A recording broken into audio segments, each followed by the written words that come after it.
Coach, thanks for doing this. Really appreciate your time in the midst of a very unique time and one in which we can't meet in person. So we're doing our own socially responsible remote social distancing here. Thank you for doing it. And Right. it really is a bizarre moment in history, isn't it? It is, but all we got is time. So this is a good way for us to continue to get the message of Washington State out, kind of an update on where we are, and just remind people that we're in this together.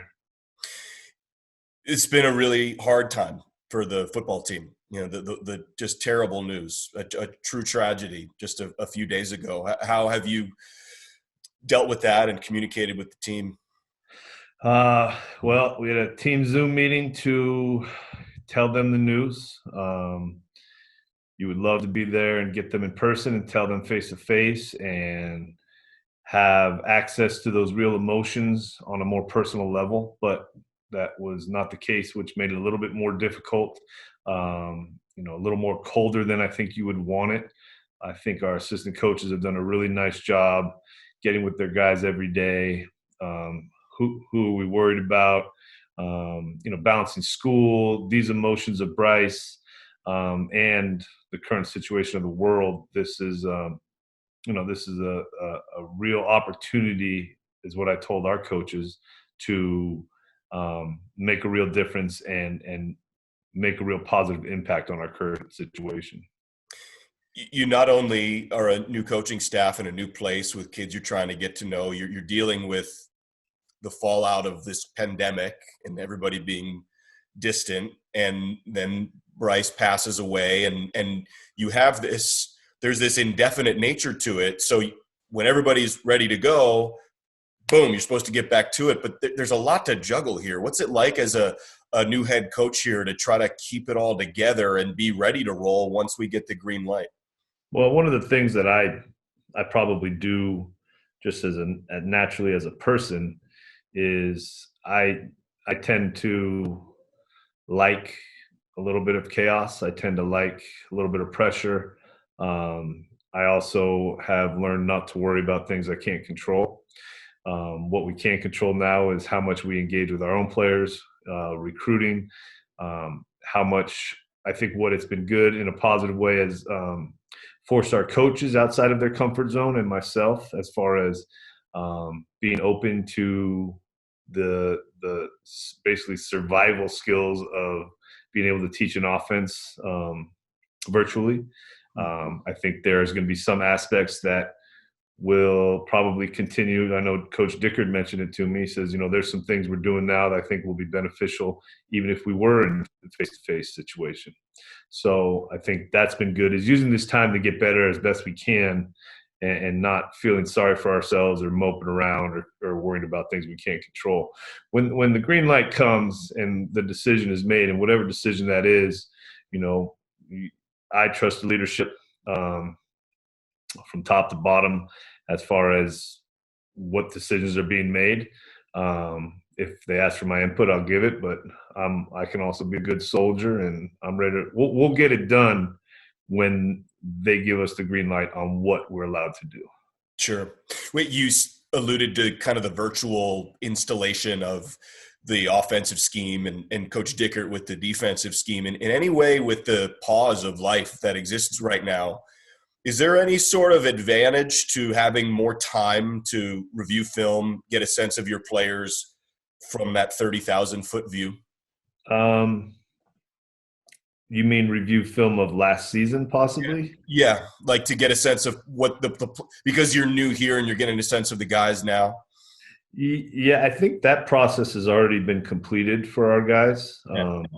I know offensively, especially at the skill positions, Coach Smith and Coach Stutz and Dre kind of got looking at some of last year's one-on-ones. But this was all done before the quarantine stuff happened. So I've tended, if we are going to get on film, is to judge our cut-ups from last year at Hawaii a little bit, but also start getting ahead on opponent scout, looking at Houston, Utah State, Idaho, and some of our early Pac-12 games. How real and important is coaching staff chemistry, and how has this affected that? Well, it's incredibly real. It costs, it, you know, I don't want to go back too much, but 2017, we had a real issue, I thought, with staff chemistry. And it's not that anybody was a bad person, it just wasn't the right mix of people. And I think it affected see what happens. These kids aren't stupid. These kids, they're able to read people. Imagine they've grown up always having the ability to get an answer from the internet, right? How many how long can an elephant's trunk be? Boom, they can find the answer. So these kids want to know why. You cannot fool them with they will see through, in my opinion, they will see through to who your true character is. And that was a real good lesson. And I think it affects the way you coach. They want to know why. Why are we doing this? We're doing this because this is going to help us when we see quarters coverage, and we're going to. They just need that. Then they're like, okay, good. They just want to feel like they're involved a little bit more, probably than generations past. And you think coach chemistry relates directly to it? If you're not getting along, you can't snowball them. They get it. No. It's incredible in everything you do. But any kind of team, business leaders, their high level team has to have a good relationship and chemistry. So yeah, it's something we haven't really worked on yet, but we've done things in the past, where you really, who are you? Who are you as a person? What's the toughest thing you've been through in your life? And I think it really helps break down some walls, because you get these jobs and you go, okay, football, but you got to know, you should know the guy you're coaching with, what the name of his kids are. You should know maybe if there's something their family has struggled with, or I just think it makes you a stronger team if you have that care. Without being able to be, or to whatever degree you've been able to see and meet with these assistants this year, how much has what you've done in the community with what I've observed from social media in terms of getting all the takeout food and helping to invest in Pullman together as a staff, how much has that been the way you guys have initially bonded here in coming to the Palouse now and living here for the first year? Well, you got to remember, the majority of them, they knew how I like to operate before they came here, right? So I think, like Coach Rick, Weber, those guys know kind of what I'm about, and I think that part was easy.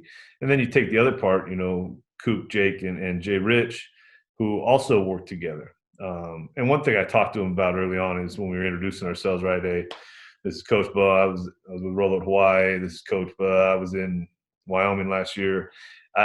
We tried to cut that off and go, listen, we understand, where we came from, but let's start talking about we're together now as Cougar coaches, and not really.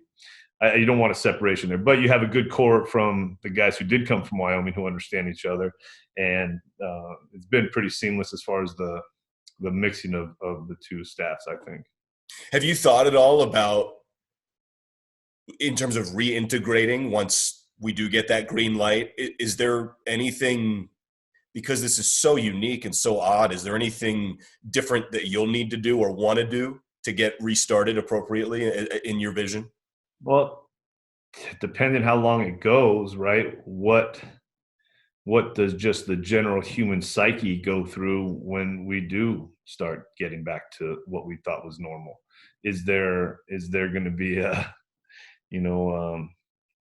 time needed to get back to functioning in that way? I don't know.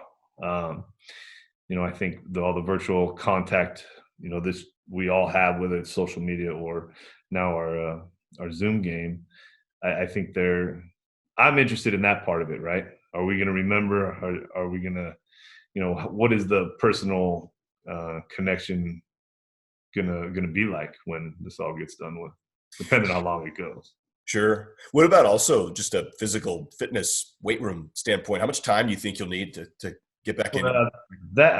That's not necessarily. I don't know if I would be able to put a number on that and feel good about it. I think people who have initials after their name are going to have to make that decision. But I do think that's the number one. Well, one of the high concerns of mine is are we going to have these guys physically ready to handle a 12-game season in time? And on top of that, what are some of the mental fallouts of, I mean, this is a event time where, I think people, it's bigger than football, it's bigger than business, it's life. And I think, you know, how will that change people's approach to how important college football is in their life? How much do you think in every football team has the same questions because everybody's going through this? Do you think there will be a consensus, or is every school going to kind of take its own way, and this will be the way you want to do it with your staff and LSU and everybody else a little bit different? Well, I got to assume they're going to come up with some heavy guidelines for us. I tend to probably not be as physical as maybe some people in practice around the country. So, but I'll be very conscious of where guys' legs are, how much hitting are we doing, how much tackling are we doing. But you got to get good at tackling, and how physical can you make the defense when you do have this much time? I mean, all those questions run through your head. You just got to make the best decision for the team, put the team first, and take input, and then make a decision and move forward. Coach, thank you for doing this. Thank you for taking the time, and it's insightful. And I mean, I could keep you for hours, but be safe. Be Stay well. longer if you want. I mean, I want to hear you talk about. We get into nitty gritty on film. Maybe we'll be able to do another video if you're kind enough. But we got this time. It's a real strange time for everybody, and I really enjoyed being part of the Cougar family, and I like the values that this town, this community, and Cougar Nation kind of lives by. And I think in a time like this, those are the people you want to be surrounded with. So I'm honored to be here. And if there's any ideas and we can help, please let us know. Thank you, Coach. I really appreciate it. Go Cougs. Go Cougs.